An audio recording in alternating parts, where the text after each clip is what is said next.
Welcome to Thailand. Tropical beaches, incredible beauty, and heaps of Aussies. Thailand is insane! You just wouldn't believe it! Every year, over 500,000 of us go to Thailand. Some to party. I've had 5 hours sleep in the past 72 hours. Some to live.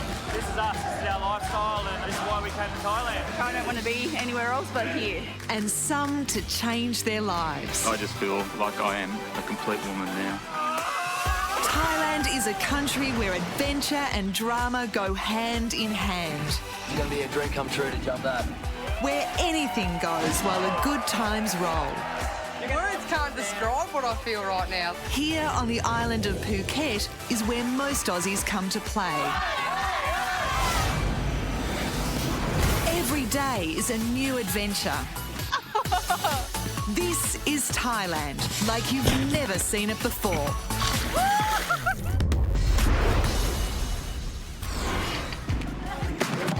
Tonight, romance put to the test. Uh-oh, she's making this look very hard. The beginner's guide to the world's biggest party. If anyone's going to pull a pin early tonight or end up passed out on the beach, it's probably going to be me. An Aussie dad against the ropes. And you're thinking, why did I do this, you know? And the perfect wedding takes a turn for the worse.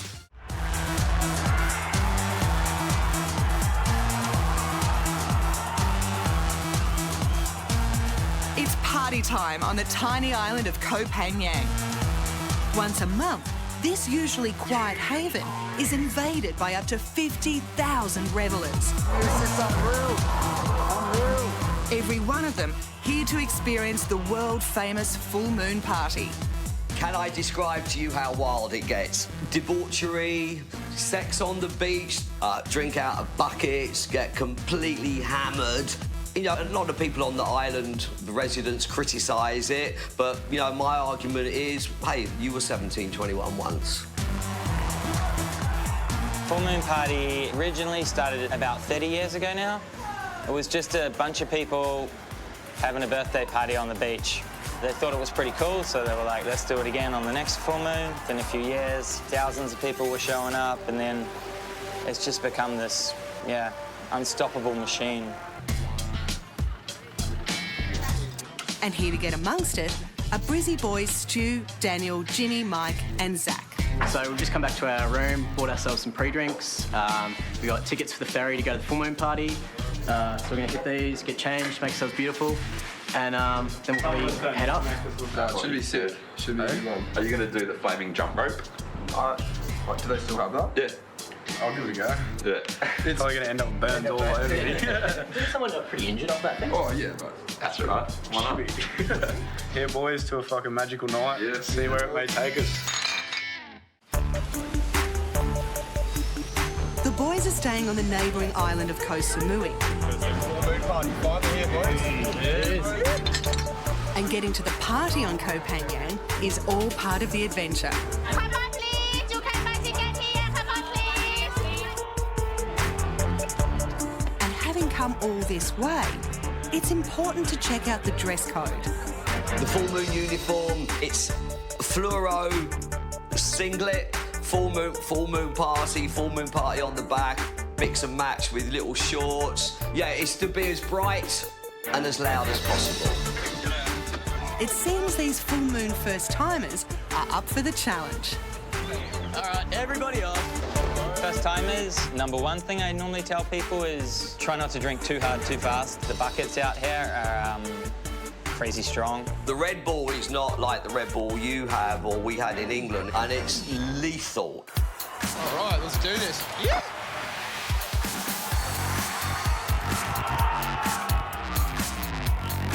This is my first full moon party. Doesn't matter what you've been told beforehand, this shit's crazy. That beach is ridiculous. Dan will be partying until the sun comes up. Mike will be off chatting birds like nobody's business, and Stewie's probably going to get arrested. If anyone's going to pull a pin early tonight or end up passed out on the beach, it's probably going to be me. It's been known since I've been travelling that it's called pulling a Jimmy, and it's basically going to bed early, locking yourself in an apartment, or just passing out somewhere. People feel a bit invincible when they come out to Thailand, like they're on holiday. There's no real rules here, or it feels like there aren't rules. But my theory is I try and tell people if you wouldn't do it at home, don't do it here. So we've walked down to the beach. First thing we see off to the side of us is a massive burning rope swinging around and a bunch of clowns jumping in and out, jumping up and getting hit by this burning rope. And I'm thinking I'm not going anywhere near that because that's like an invitation to go to the hospital before midnight. Aussie lads Mitch and Blake have been tearing it up in Thailand for the last 2 weeks. Come a time when you get pissed. And get loose. As loose as we can and no rules. To spice things up, today they've decided they need a big shot of adrenaline. Let's go, bitch. By leaving the pool and heading for the local bungee tower. Never been bungee jumping before. This peanut thinks it'll be a good idea. Thailand, why wouldn't it be a good idea in Thailand to go bungee jumping? Yeah, so we're having a few drinks at the bar. So we're going to go down. To get some courage. Maybe a lot of drinks. Although he's keeping it quiet, Blake's greatest fear is heights. And jumping off a bungee tower is not his idea of fun.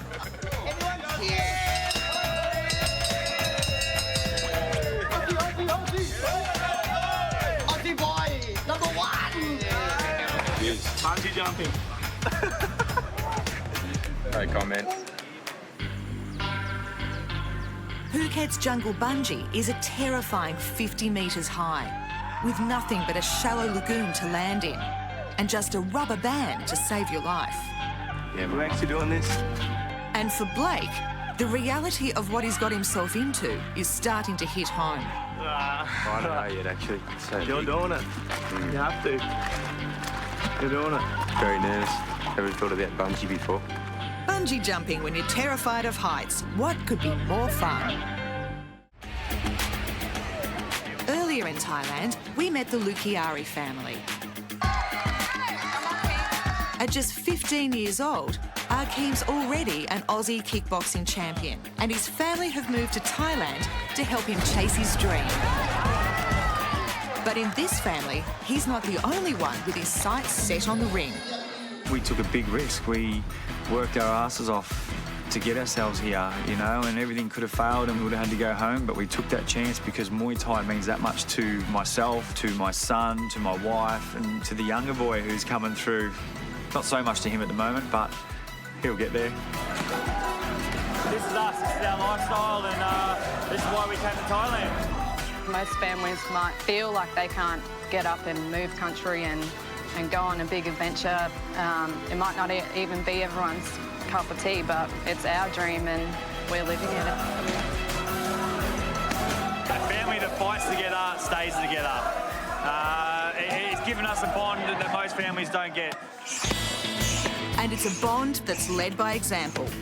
With 2 Australian titles to his name, Mark also wants to see how far he can go here in Thailand. My career's winding down. I've got a couple of good years left in me and I wanted to come to the home of Muay Thai and fight the best in the world. To prove himself here, Mark is prepping for a tough local fight. And as the training becomes more intense, so does his focus. Mentally, that's all you think about when you have a fight lined up is when you wake up, you think about fighting. When you go to sleep, you're thinking about fighting. When you dream, you're throwing punches in your sleep because that's all you can think about. Got my world famous sparring partner over here, Elka Spartan. The man whose body has never heard of any body fat in his life. Yeah, they breed him tough here, mate.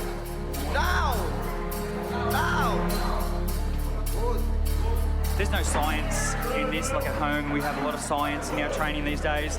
These guys believe in just hard freaking work. You run, you clinch, you train hard, and that's the way that makes a person hard, you know. A few days later, and it's fight night. While wife Ween and the boys make their way into the stadium, Mark's already warming up backstage. It's usually really tense. It feels like you're in a coliseum, you know? You're a gladiator, you're ready to go out in battles. At the blue corner, now in 35-year-old, Mark Kingbatong from Australia. Round 1. Mark's opponent is local champion Sarkon. To beat him, Mark will have to either score more points with punches and kicks or knock him out. But Sarkon is a champion for good reason.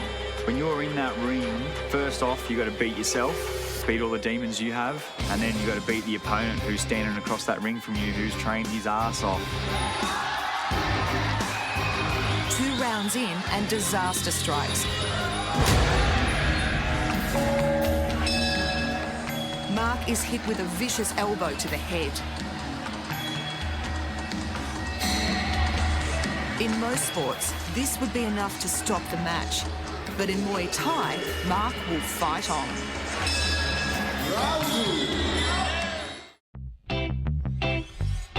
So there's a lot of sex happening in Thailand. It's more open to sex with anyone you want to have sex with than it would be at home.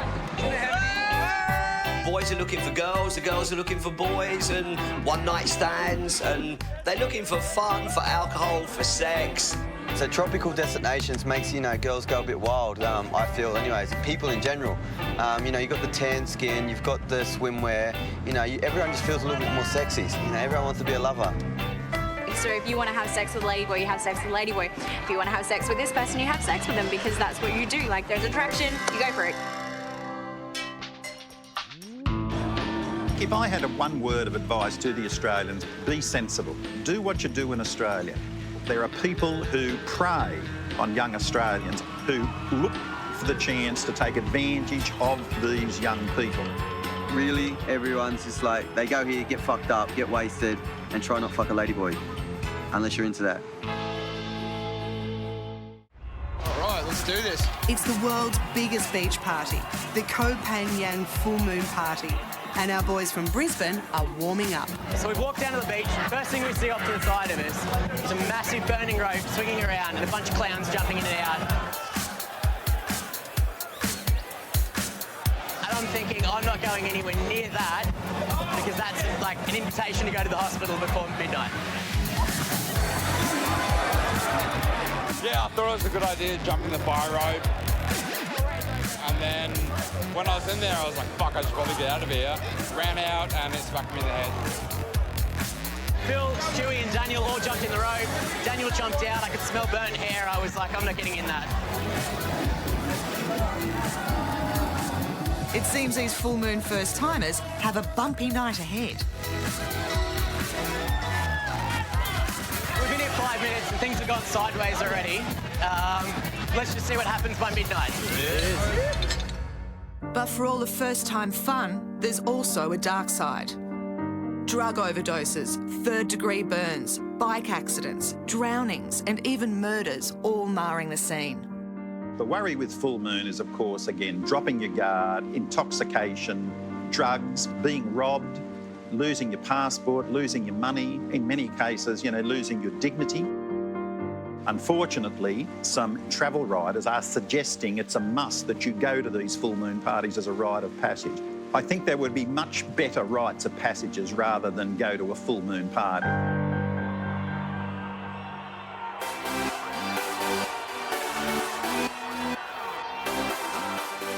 But come sunrise, the action's definitely on its last legs. When we have sunrise at 6 o'clock, 6:15, it can be quite a magical moment. In the morning, if they're not dancing, they're just passed out. You see all these bodies like this. 7 in the morning. Last night was full moon party, which was insane. We were all partying on the one beach, like where we all are today. So good. The beach does look a bit of a mess at 6 or 7 o'clock in the morning. But if you come down after lunchtime, that day it's spotless again. Everything's been cleaned up and everyone's sunbathing, and you wouldn't know that 30,000 people were like going crazy there the night before. We call them sand monsters, people that have like gone in the water for some reason when they're really drunk, come out and passed out in the sand. They're quite hilarious to look at. The 4 Brisbane boys here for the first time are now down to only 2. Time to go home. I'm fucking tired now. In the chaos of it all, Mike and Jimmy have lost Dan and Stu. With most people partying for the night, but staying on a neighbouring island,